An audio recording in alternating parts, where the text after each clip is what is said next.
तो मेरी छुट्टियां चल रही है, इसीलिए इस हफ्ते मैंने सोचा कुछ नया देखते हैं। वैसे मैं पूरे साल छुट्टियां ही मनाती हूँ, पर कोई बात नहीं। तो मैंने कुछ अलग देखने के लिए मेंढक देखा, द फ्रॉग। लेकिन उसमें मेंढक था ही नहीं। क्या जोक मारा भाई।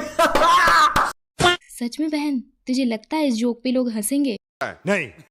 माफ करना, बहुत छुट्टियां काट रही हूँ, इसीलिए खोपड़ी बिल्कुल खाली हो चुका है, कुछ क्रिएटिविटी निकल ही नहीं रहा है। तो आज आप सस्ते जोक से काम चला लो। ओके। तो मेंढक पे लौटते हैं। तो शो इज अबाउट दो होटल्स, अलग अलग स्टोरी है, एक रेंटल फार्म हाउस और एक मोटेल। बेसिकली दोनों होटल ओनर्स की जिंदगी दिखाते हैं, जो सेम ही है ऑलमोस्ट। ऑब्वियसली सेम ही होगा, दोनों का माल आने का सोर्स तो एक ही है ना। माल माने पैसा, कुछ और मीन नहीं करती मैं। ठीक है, समझ गया। तो जैसे दोनों का इनकम सोर्स सेम है, वैसे ही दोनों के बर्बाद होने का सोर्स भी सेम ही होता है। दो छटेल माइंड वाले लोग। Villains are two serial killer, पर उतना सीरियल किलिंग विलिंग नहीं है। मेन फोकस ड्रामा पे है, मतलब उन साइको लोगों की वजह से कैसे दूसरों की जिंदगी, मेनली दोनों होटल ओनर्स की जिंदगी बर्बाद होती है, वही दिखाते हैं। इसीलिए शो का नाम द फ्रॉग रखा है। कुछ तो ऐसा कॉट वगैरह बोल रहे थे कि मेंढक की जिंदगी ऐसी होती है, हम मेंढक, मतलब मेंढक है, दूसरे हमें पत्थर मारते हैं वगैरह वगैरह। उस हिसाब से the dog, the cat, the snake या फिर द ह्यूमन ही रख लेते, क्योंकि सबकी जिंदगी ऐसी ही है भाई।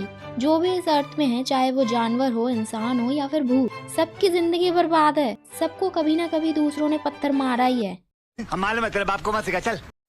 तो कुछ भी रख लेते, मेंढक ही क्यों? अबे मुझे क्या पता। अरे होगा कुछ कोरियन लोगों का बिलीफ, इसीलिए कहते हैं गधी थोबड़े पे थोड़ी ना लिखा होता है, उसके बातों से पता चलता है।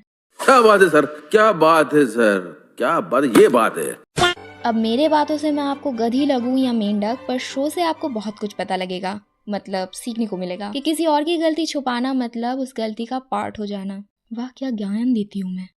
तो स्टोरी एक हिस्ट्री में है और दूसरा प्रेजेंट में है। एक के मोटेल में एक सीरियल किलर आके कांड कर जाता है और उसकी जिंदगी मेंढक जैसी बन जाती है। अब I don't know the logic. और दूसरी ओर रेंटल हाउस में भी एक लिविंग भूतनी आके कांड करती है और हॉन्ट भी, जिसे उस ओनर की जिंदगी बर्बाद हो जाता है या फिर हो रहा है।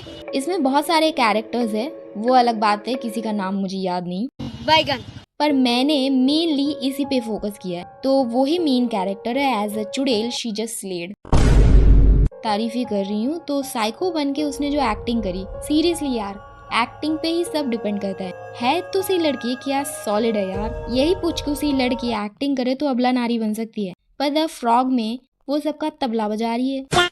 और एक तरफ छोटू सा लड़का जो पास्ट के स्टोरी का कैरेक्टर है, उसने प्रेजेंट में अपने बाप का बदला लिया है। वो थोड़ा मेन टाइप का कैरेक्टर है, क्योंकि ऑब्वियसली क्यूट है। अरे नहीं यार, इस बच्चे को, वैसे दोनों ही बच्चे हैं, पर दोनों को कास्टिंग डायरेक्टर ने ढूंढा कैसे यार? कार्बन कॉपी लग रहा है। Not because of the glasses और द हेयर स्टाइल, पर थोबड़ा भी सेम है। लोगों के शक्ल नापने से हो गया हो तो मैं आपको लास्टली यही बोलना चाहूंगी, काफी बेहतर स्टोरी है, not the unique one, but आपको फ्रेश लगेगा। अगर आपने नहीं देखा है तो विल आई रिकमेंड यू, या देख लो जाके मेरी तरह, अगर आप भी हमेशा छुट्टियां ही मनाते हो तो।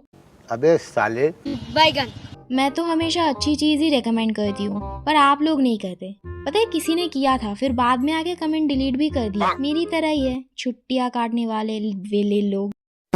अब इतना रिलेट कर ही लिया है मुझसे तो सब्सक्राइब कर लो, और टाइम बचे स्क्रॉल करते करते तो कमेंट में कोई दिमाग फोड़ वाला शो सजेस्ट करके जाना।